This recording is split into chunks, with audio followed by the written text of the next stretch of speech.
The boy who couldn't sleep. On the day that he was born, Max slept for most of the time. And in the first weeks of his life he slept like other babies. But when he began to look around him, he didn't sleep so much. He slept for a few hours at night and a little in the daytime. Then he stopped sleeping during the day. He was awake for 20 hours. His eyes were always open. His mother, Samantha Price, was very surprised. She said that the world was a very interesting place and perhaps Max wanted to see everything. She thought this was because he was intelligent. The doctors and pediatricians were also very surprised, but they said that they didn't know why Max slept so long. Then a child psychologist studied Max's case. He said that it wasn't a very strange case. His studies showed that a lot of modern babies were sleeping less. He wasn't sure why, but he had some ideas about it. 200 years ago, people went to bed earlier than today, he told Samantha. Generally, life was slower in the past and people slept longer. They worked a lot and they didn't have much money, so they often stayed at home after work and went to bed when it got dark. You see, there was no television and there weren't any electric lights. Electric light is different from candlelight. It is brighter and it keeps you awake. Babies are influenced in mysterious ways by the world. And if the world is fast, noisy, and bright, and if people often go to bed very late, babies will feel this and they won't sleep so much. Are you sure, doctor? Samantha said. I think that Max doesn't sleep because he finds the world so interesting. He's very intelligent. Yes, that's possible, Mrs. Price. But it's true that our society is becoming more nocturnal. The psychologist's words surprised Samantha. She couldn't believe him. But when she told her husband Derek, he said, "Yes, it seems crazy, but our world is crazy. The psychologist may be right. But we'll see. Perhaps it will pass and Max will sleep like other babies." When Max was 5, the doctors said he was a hyperactive child. Every night Samantha tried to put him to bed at 8:30, but he wasn't sleepy. Samantha became angry. Derek was angry too. They shouted at Max and finally he went to bed at about 9:30. But he cried and he never fell asleep before 11 o'clock.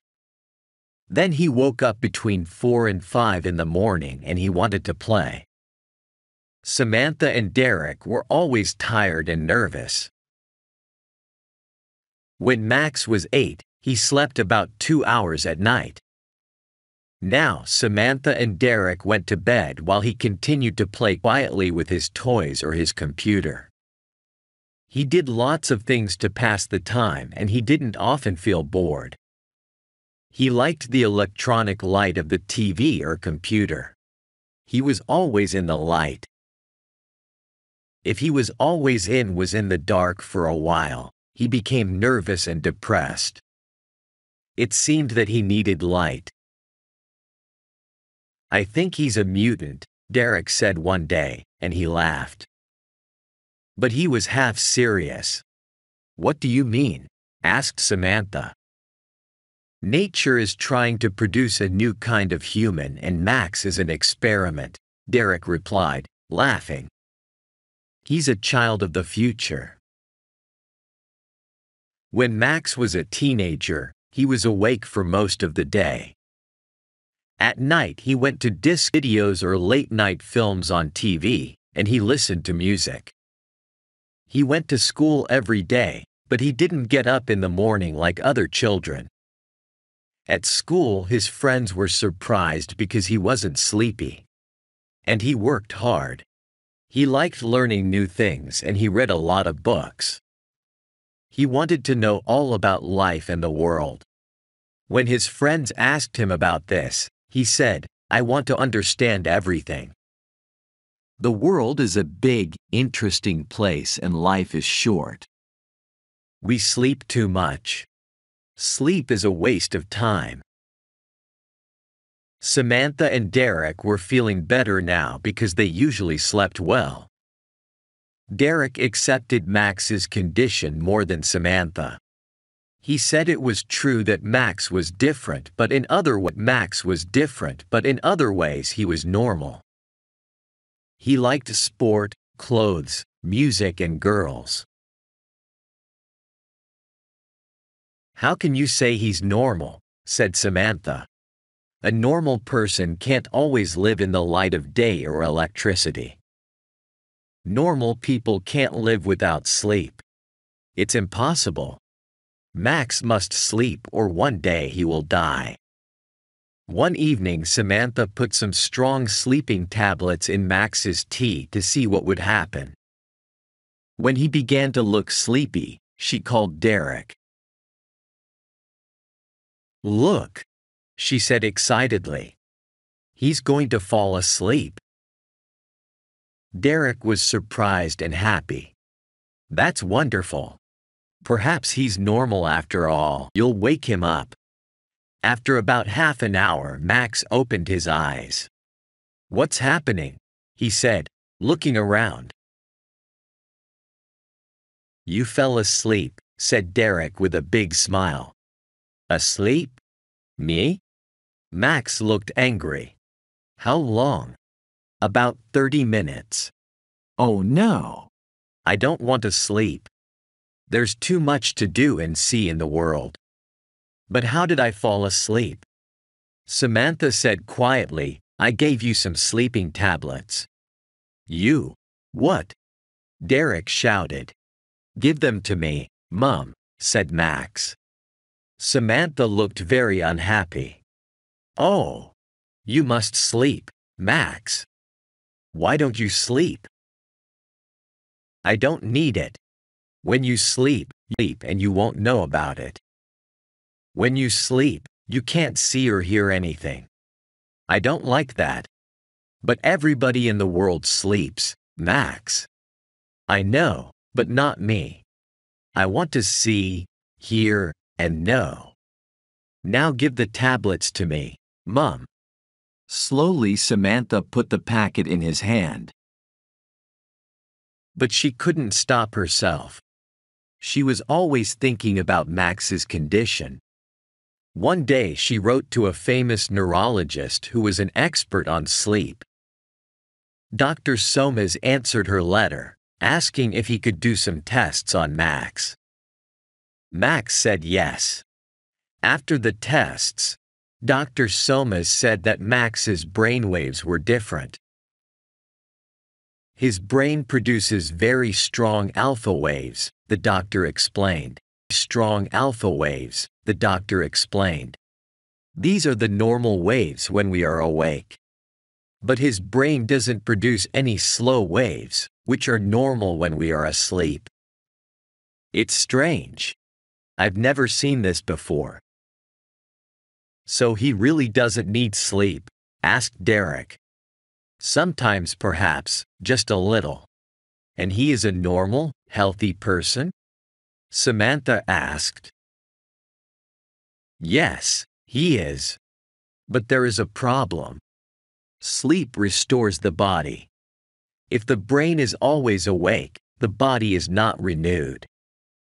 And so, it will get old faster than normal." Samantha was looking at the doctor with big, frightened eyes. "Do you mean that Max will with big, frightened eyes?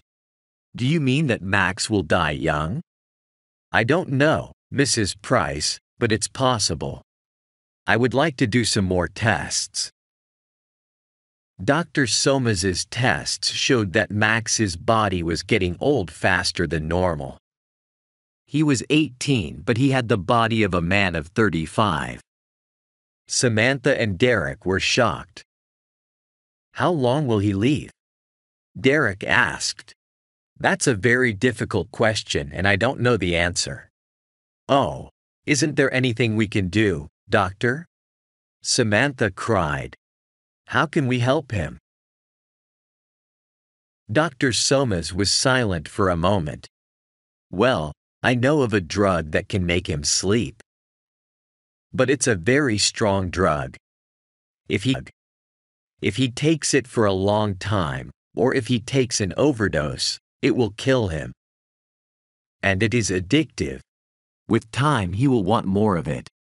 Samantha and Derek said nothing. They only looked at each other sadly.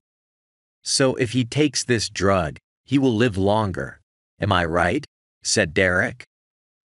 "I'm not sure, Mr. Price. You see, he will be a drug addict and the drug will kill him in the end." "Oh God, this is terrible," cried Samantha with big tears in her eyes. "Which will kill him first, no sleep or the drug?" "Again, I can't be certain," replied Dr. Somas.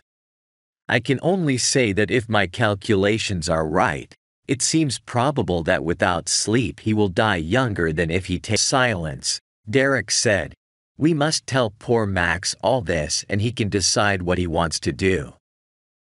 "He won't take the drug," said Samantha, shaking her head. "Are you sure?" asked Dr. Somas. "Yes. He says he wants to stay awake. He wants to live with his eyes open.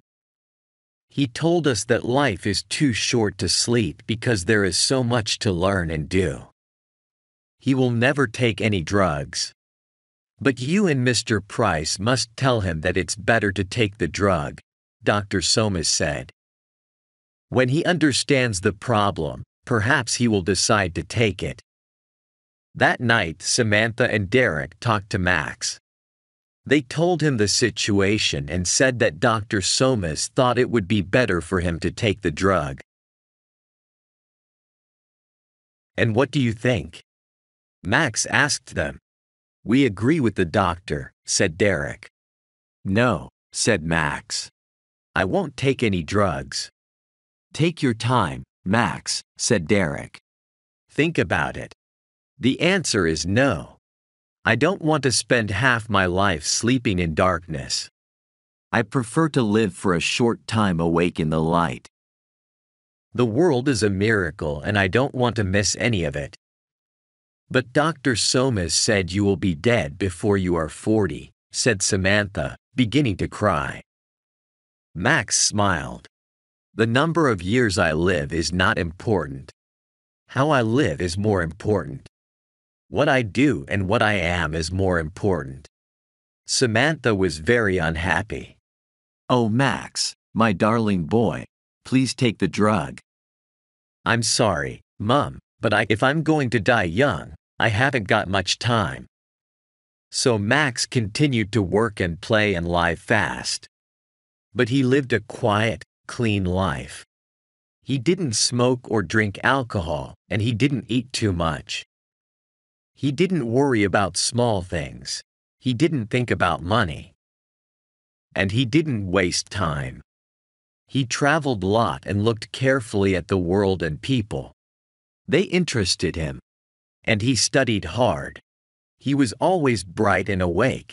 He always wanted to learn new things. The medical experts said that Max's body and brain were not influenced by the diurnal rhythm, like every animal on Earth. "I'm sure he's from another planet," laughed Derek. He liked Max's strange condition now. It was different. But Samantha didn't like it. She did everything possible to make Max normal. For years, only a few doctors and scientists knew about Max's condition. Samantha and Derek didn't tell anybody. It was a big secret. So Max lived quietly and he was happy. When he left school, he got a job in a bank. Then he met a girl called Wendy and they fell in love and got married. Max was 30 years old. He didn't tell Wendy about his condition, so she didn't know anything. But she began to notice things, and one day she told Samantha that Max didn't sleep much but he was never tired. The two women talked, and finally Samantha told Wendy the secret. Is Max really going to die before he's 40? Nobody knows. Dr. Somas said that if he lives quietly, he will probably live longer. But listen, Wendy. You must not tell anybody about this, not even your friends. Nobody must know. It's a big secret. Why? Said Wendy. Because he must live quietly. Then he will be happy and he will live longer. So the world must never know, especially the newspapers and magazines. They must never, never know. Do you understand, Wendy? You must never say anything to the media. Promise? Yes, all right, I promise, Wendy answered. Wendy was a good person and a good wife, but she liked money and she liked a lot of it. She loved spending money. So when she saw beautiful clothes in the shops, she was often angry because she couldn't buy them. Max didn't get a lot of money as a bank clerk. So Wendy began to think. She thought, I'm going to have a child soon. If Max dies before he is 40, what will happen to us? I must think about the future. One day she decided to speak to Max about it. At first he was angry because she knew his secret, then he smiled. Wendy, my love, don't think about the future. We love each other and we are happy. That's very important. You see, nothing is certain. Perhaps I won't die young. But I promise that when I die, you will have enough money. But Wendy had a different idea. She thought about it for a few days and then she went to the office of a big national newspaper and said that she wanted to tell them an incredible story. Of course, she got thousands of pounds for the story. And when the world heard about Max, the world wanted him. America, Japan, Australia, Europe. Interviews, articles, talk shows, documentaries. The public and the media were fascinated. In a few days Max became world famous, and Wendy became very rich. He tried to hide. He tried to escape from all the noise and attention.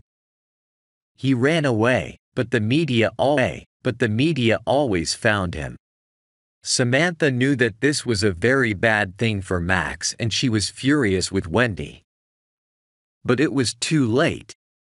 The TV journalists and personalities, the newspapers and magazines followed him everywhere. Film directors offered him millions of dollars to appear in their films. Big film stars and rock singers wanted to meet him. Max became unhappy. He became ill. He didn't eat and he got very thin. He lost his concentration and he stopped working hard. He also lost his interest in the world, in people, in life. He didn't want to learn new things. He locked himself in his room and sat alone night and day. And Wendy continued to spend the money. One day Samantha visited him and she was shocked because he had changed a lot. He looked gray and tired. He looked old. His eyes were heavy and there were dark shadows under them. Then, while Samantha was talking to him, the impossible happened. He yawned. She couldn't believe her eyes. "Are you sleepy, Max?" she asked. "Yes. I want to sleep." And in a few moments he was asleep. He slept for a few hours. But when he woke up, he was still tired. A few days later he slept again. And then little by little he began to sleep like a normal person. "You sleep 8 hours a day now, Max," Samantha said, frightened. "What's happening to you?" "I don't know," he replied. "No," he replied. "I feel tired. I need to sleep." "But why?" "Because I don't want to stay awake now. The world is boring. People are boring. It's better to sleep." When he fell asleep quickly, Samantha went home. She was very anxious and very unhappy. Now Max was beginning to sleep more than a normal person. He had no more bright energy, no more interest in life. He just seemed very tired. Now the public and the media were completely obsessed with Max. Photographers stood outside his house all day and night and took photos of Max when he yawned and when he was asleep. Every day Wendy told reporters what Max was doing, for a fee, of course. All round the world, they tried to telephone him. They sent letters, telegrams, and presents. Samantha said to herself, "If this continues, Max will die. It must stop." She thought about it day and night. And then one day she decided to appear on a TV chat show. "He's very ill," she said in the studio. "You must all leave him alone." "Why is he ill?" the interviewer asked. "Is the drug killing him?" "No, he doesn't take any drugs," said Samantha angrily. "It's you, the newspaper and TV people, and you, the public. You have destroyed his peace and his world with all your noise and gossip. You won't let him live quietly. He always lived in the light with his eyes open, but darkness, and he has closed his eyes. You, the media and the public, are killing Max with your stupidity. Leave him alone." The media and the public were very angry. Next day there was a lot of anger about it on TV and in the newspapers. "Us?" One newspaper article began. "Is Max Price's mother accusing us?" "Yes. She is saying that we, the people and the press, are destroying her son." "But isn't he rich now? And isn't he famous? Hasn't Mrs. Price asked herself who made him rich and famous? We are innocent, Mrs. Price. We have helped your son. You told us to leave him alone. But we live in a democracy. We have a right to know about Max Price. To know about him." When Samantha left the TV studio, she went to Max's house. Wendy told her that he was sleeping, so she went home. Next day Wendy phoned Samantha. "I'm frightened," she said. "Max is still sleeping. Please come." When Samantha arrived, there were reporters and photographers and 2 TV cameras outside the house. She pushed her way to the door and went in. Wendy was sitting on the sofa. She looked terrified. "Why doesn't he wake up?" she cried. The women went upstairs to Max's room. He was in bed. His eyes were closed. His face was very pale. Samantha touched him. "He's very cold," she said. "Call Dr. Somas." Dr. Somas came and began to examine Max. Just then Derek arrived. "There's a very big crowd outside," he said. Then he saw that the women were crying. He looked at Dr. Somas, who said to him, "Tell the people to go away. Max is dead." Next day Max's death was big news all over the world. The newspapers, the magazines, and the TV news all had the same opinion. The boy who couldn't sleep has finally found eternal rest. As the doctors always said, he died before he was 40. This shows that the people and the media are not responsible.